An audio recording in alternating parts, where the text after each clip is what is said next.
We now welcome to Ebru today Jim Harrington, a human rights attorney with nearly 4 decades of experience and founder and director of the Texas Civil Rights Project.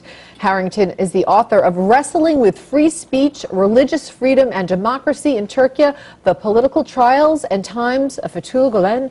First, we'd like to find out what made you write that book.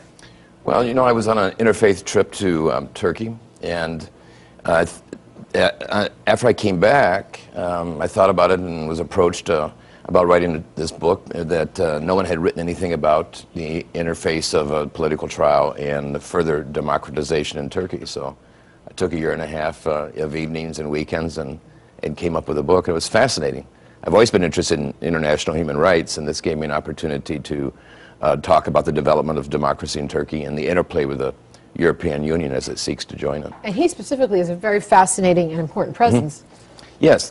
You know, he's had a lot to do with building a civil society in Turkey and enhancing, helping the middle class develop in Anatolia region on the Asian side, and has played a major role, I think, in trying to democratize and bring civil liberty to the country. And this was basically a political trial, the establishment resisting that, and you know, we see that happen quite often. What was unique about this political trial is that usually people lose. And in this case, Fethullah Gulen won the trial, took 8 years, and won the trial. But the whole interplay that went on during that time, I think, was very influential in strengthening democracy and civil liberty in Turkey, and religious freedom and press freedom. So it was fascinating development. During the course of writing your book about him, did you get a sense that his accomplishments were being watched in countries surrounding Turkey? Did you see his influence spreading? Oh yeah, I think that's the thing that's impressed me, is that it's become a movement that really is external, and it's reaching out to other countries. It's very active in the United States, very active in Europe. You know, and this idea of developing more civil society, becoming more democratic, and working on developing institutions that are not necessarily political, but bring about more participation in society. So I think that you do see it expanding. I think it's fascinating to me that you see a religious movement that has Sufi Islamic base reaching out to other religions and trying to get folks to understand each other and work together. I think it's a good lesson for the state of of our country at this point, where we have so much polarization and lack of dialogue, is to have a movement come along and say, you know, we may not agree on stuff, but we need to talk about it. And then if we can find common approaches or common solutions, we got to do it. Right now we have so much polarization. Sure. Don't we see a similar setting where between the Israelis and Palestinians, where the women have come together and said, enough of the bloodshed, let's find common ground? Yes. I think that's very important to do. And you see that happening.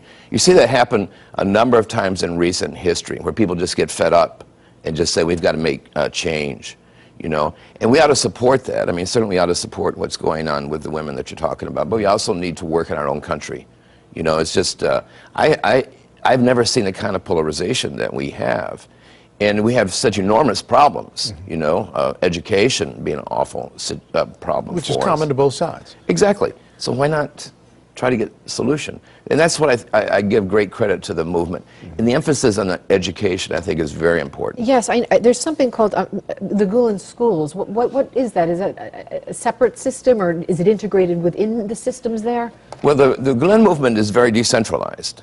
You know, it took a long time for me to understand that because, you know, being a lawyer, and we always look at stuff at hierarchical in the United States, in tight organization.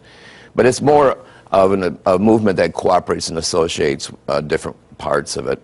And there are schools that start up by folks that participate in the movement, but they're independent schools. Like we have a system in Texas called Harmony, and there's a system in the Midwest and all of that. But it's a non-sectarian, it's not proselytizing in the sense of trying to bring people into a certain religion. It's showing good example and emphasizing education, how important education is for kids. And these schools have a great success rate, and I think it's because the teachers are so focused and the kids are so focused, and the parents understand this is a great opportunity. You know, and that's, I think, an important component of the movement, is to emphasize So perhaps education. all of this to capsulize, it's about what's right versus what's dogma. That's absolutely right. At the end of the day, I think the most important thing for us is to learn how to live good lives, right? And it doesn't matter if you're Catholic, as I am, or if you're Muslim, or if you're Jewish, or whatever, right? That's the idea, is to come together, to work together, and to strengthen and foster the human community. And I think the movement contributes to that. And for that reason, I'm very impressed with it. Fascinating stuff. Yeah, it is. It is impressive. And hopefully it'll make its way more here so we become less divisive. Yes. Thank you so much, really. My pleasure.